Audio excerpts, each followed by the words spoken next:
Yep les gens, c'est Strake. On se retrouve aujourd'hui pour ma nouvelle série sur qui est plus un héros de Warcraft que je choisirais. Donc pour ma part j'ai choisi Illidan Hurlerage. Donc il y aura plusieurs épisodes sur Illidan. Mais je sais pas combien il pourrait y en avoir exactement. Donc sans plus tarder, je décide qu'on va commencer. Donc l'histoire commence il y a plus de 10 000 ans.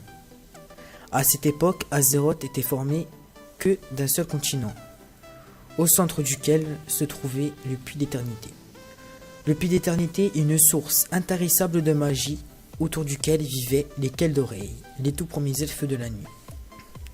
Et parmi eux se trouvèrent deux frères, Malfurion et Illidan, puis leur ami d'enfance, Tyrande. Malfurion s'est tourné vers les enseignements druidiques et Illidan vers la voie des arcanes. C'est alors que les bien-nés ce sont des elfes de la nuit démoniaques qui répandent mort et corruption sur le royaume d'Azeroth. Les autres elfes combattirent et ne se laissèrent pas faire. Ce conflit va s'appeler la guerre des anciens. Puis Illidan tombèrent amoureux de Tyrande. Tyrande était leur amie d'enfance et Illidan est tombé amoureux d'elle, mais elle n'était pas amoureuse de Illidan et elle était plus amoureuse de Malfurion. Suite à ça, Illidan a déserté l'armée des elfes et se rangea des bien-nés.